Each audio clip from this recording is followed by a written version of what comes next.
Good morning, everyone.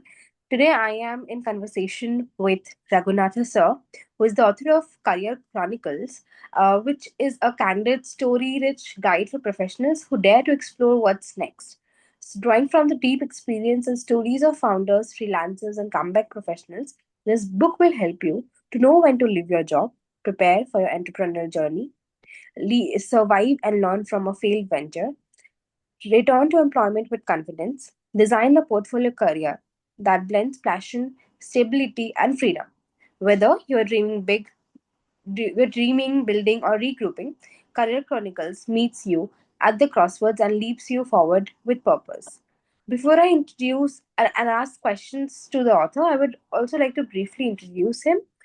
Raghunatha Chary Maringanti is a seasoned business leader, board advisor, and transformation catalyst with over 3 decades of experience spanning corporate leadership, entrepreneurship, and strategic consulting.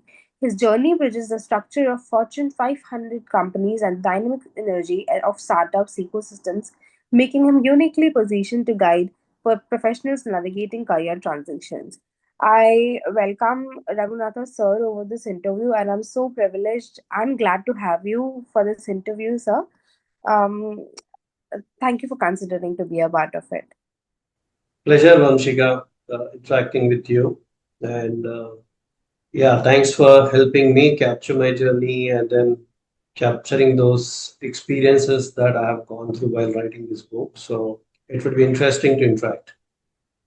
Right, definitely. So, I have a set of questions. A Okay. lot of questions, in fact. And that is where I would like to begin this conversation with that Okay. what are the internal and external signals that the book highlights or it suggests that it's time to move on. It's time to move on from that company.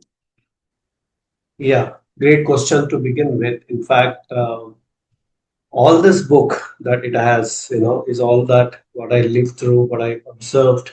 So this is something that very practically lived experiences that have been captured.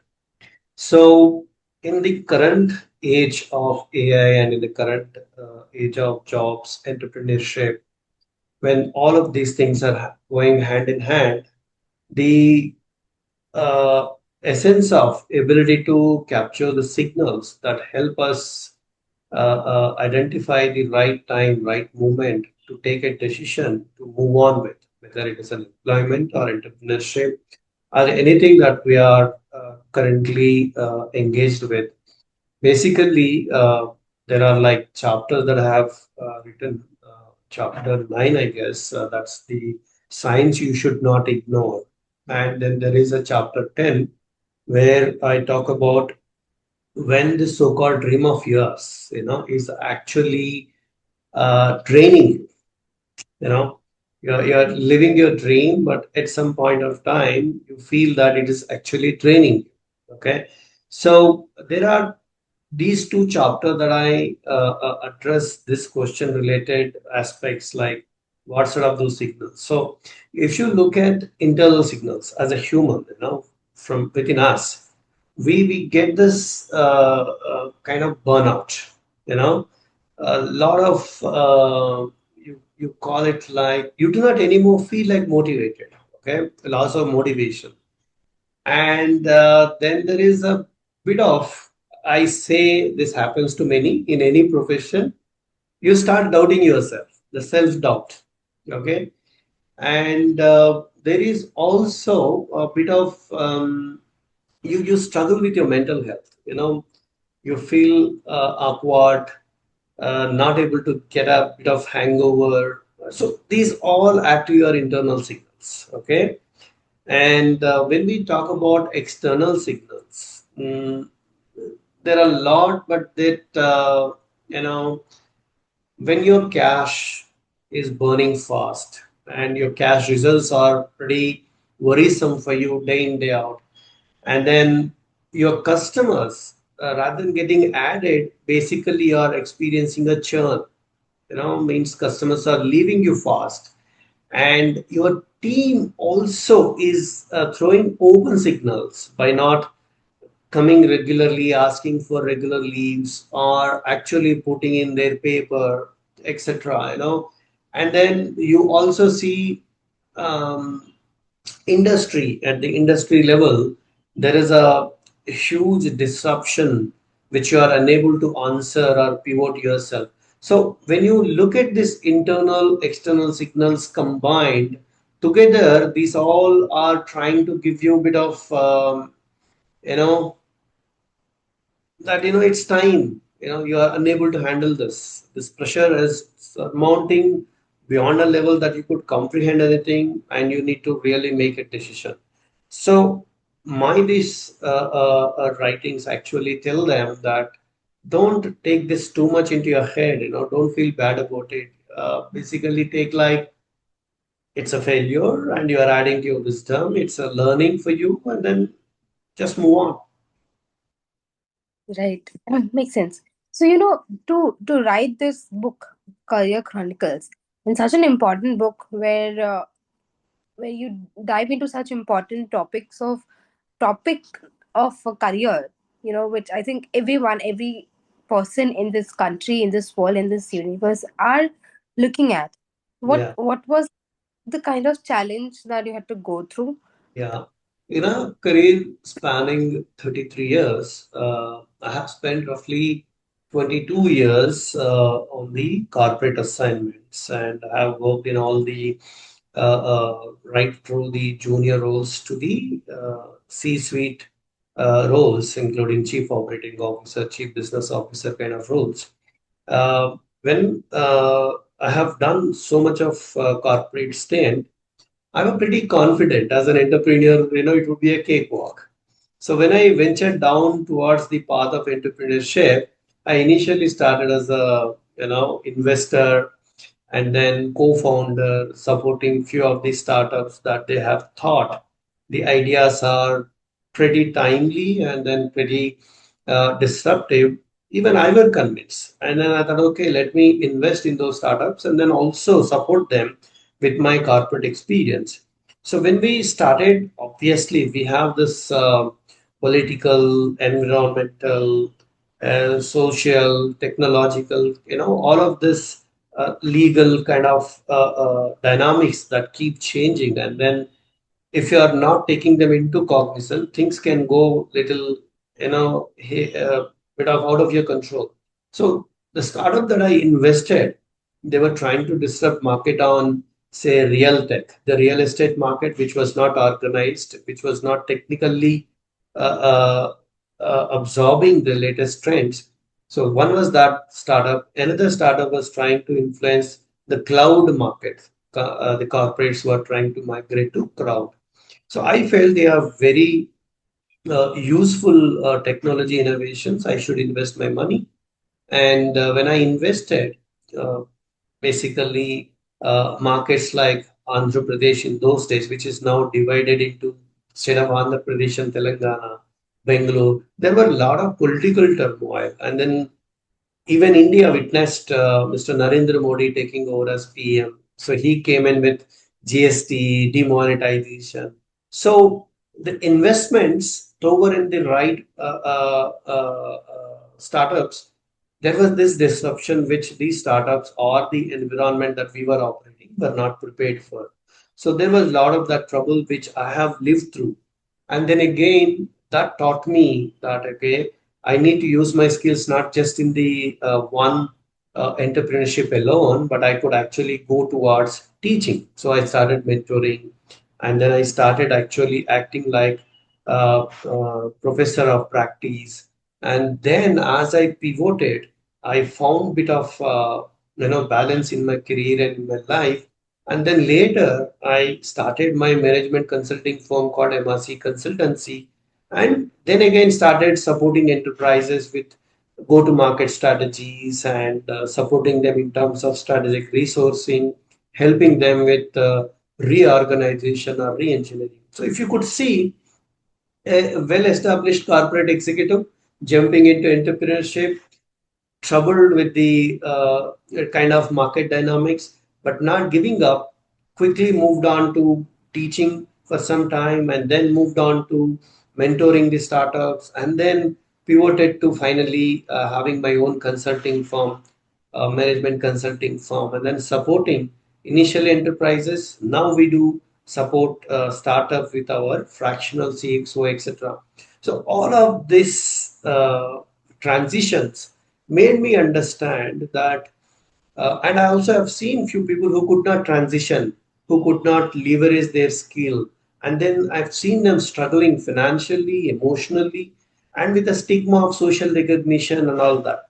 So then I thought all of this must be captured in a kind of way that any other such startup founder should not struggle and then should actually feel a failure is one stepping stone. You could move further into many other things, and then your skills actually are gonna help you. How you use them, how you pitch them is that actually makes a difference. So that's how the whole fundamental concept of this book came in. So this is a lived experience. Right. So now, you mentioned that it is a lived experience, and I believe reads this book or comes across this book will come with some mindset, will come with some doubts, will come with some common kinds of emotions that you have come across, right? So, what do you feel that the challenges that these professionals face in in the daily life, and how can they overcome these challenges and these doubts through your book?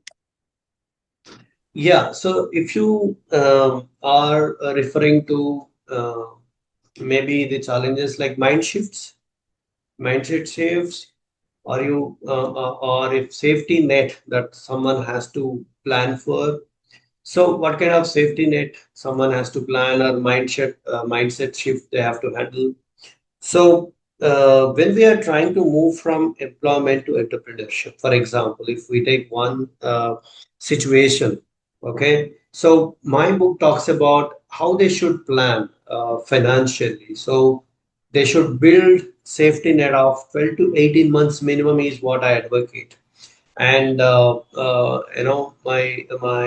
book has a chapter called taking a decision to move on, jumping, into the entrepreneurship. That's the chapter that I talk about. So basically, here, chapter one, I have dwelt more on financial planning. So I highly recommend any person who's trying to move from a stable environment of employment to a bit of testing environment like entrepreneurship. They should plan for 12 to 18 months minimum financial stability for themselves, for their family, for their new enterprise that they are trying to start. They also should be not jumping the gun about their product. Basically, they should, while continuing their job, find some time to validate their product. Is this new idea, is this new product worth the market? Is market really looking for them, kind of thing? So we talk about this minimum viable product. So they should validate, get that validated. And then they also, like in most of the startups, the person who's starting it up, the founder, might have to do multi-skilling. So they should, if they are coming purely from a technology background, they should get little of training for their sales, pre-sales, and probably with the kind of digital media that we these days use, and also little amount of finance nitty-gritties. So they should upskill themselves with these kind of things so that they are able to handle all that. If not, it becomes too difficult for them. And also, in my experience, I felt that when we leverage our networks, they help us a lot. So, socializing, building networks, going and then getting peer support, and also educating family back, it helps with all of this to create an environment. So when you are trying to make a move from employment to entrepreneurship, or entrepreneurship to back to any other kind of pivoting, mindset has to be prepared for it.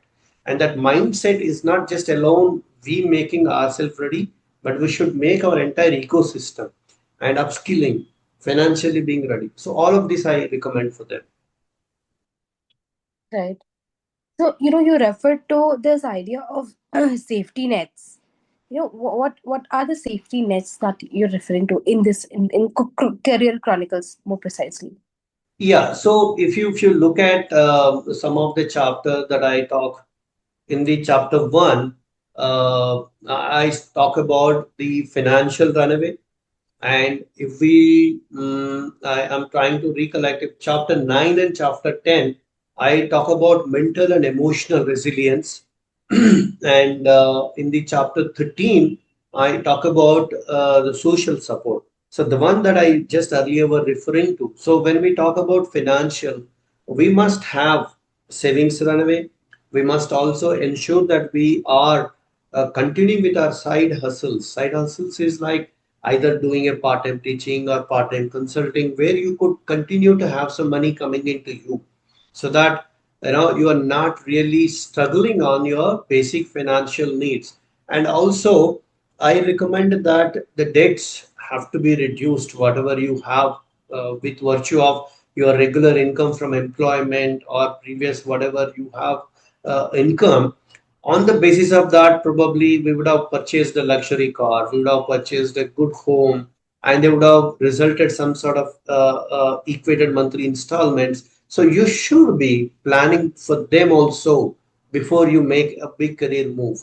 And I don't say completely, become a yogi or saint, but lean mean style is what we recommend. From the social changes perspective, I talk about meeting mentors, reliving that, rekindling that relationship, and then also rekindling the peer circle. You would have had a lot of peer circle. They might be now in different journey of their life, and they would be influential people who could support you actually. There are a lot of accelerators in the system. You could use them.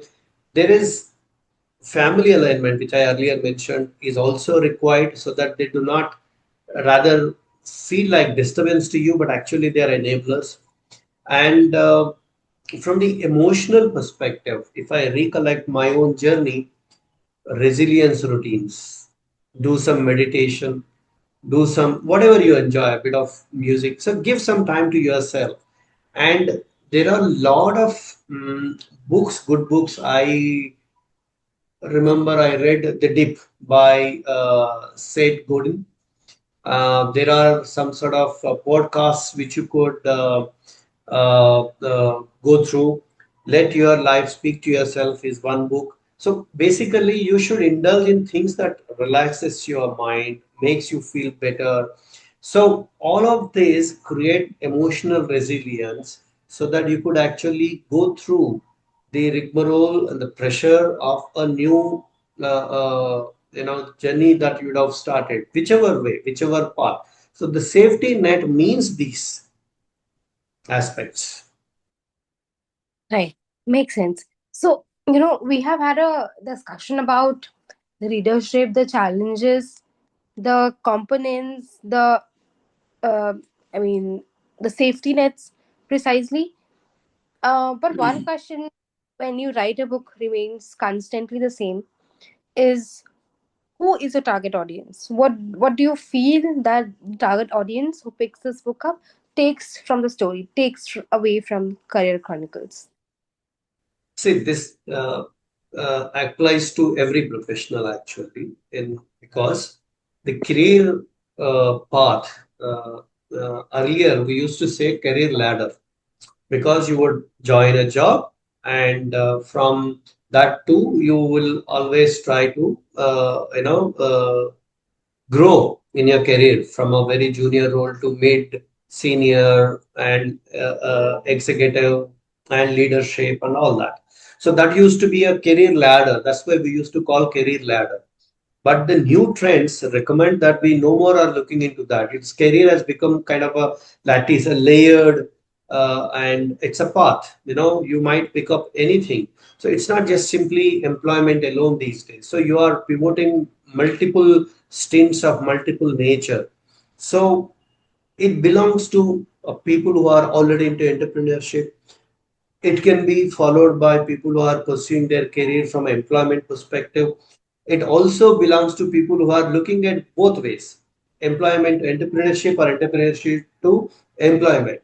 Okay. And these days, there is another concept called I say portfolio career or career portfolio because people are, um you would have read news about famous articles coming out on moonlighting.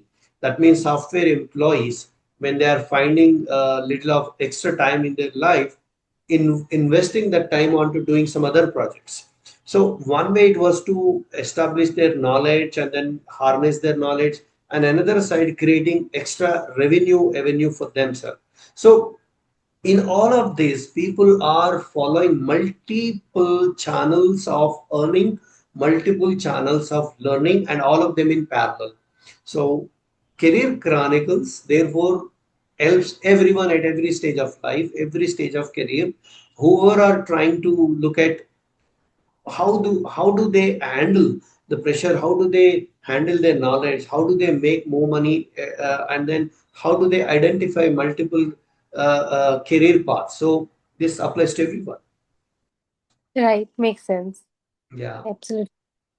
So, it was a very, I say, as someone who is a young professional in the publishing industry, listening to you coming across your book, the little that I did was actually very helpful, and I'm sure the audiences that will come across this book, they'll also find this book super helpful. yeah, And I'm so grateful for this interview to have happened. yeah, And while we are heading towards the end, I thank you for considering to be a part of this and considering to uh, enlighten me with so much knowledge, so yeah. much about the career, the professionalism, the professional field, so to say, the term professional that I have come across today through this interview. And thank you so much for being a part of this, sir. Thank you, Amshika. It was pleasure talking to you and sharing my book and bit of my experiences. It was wonderful. Thank you so much.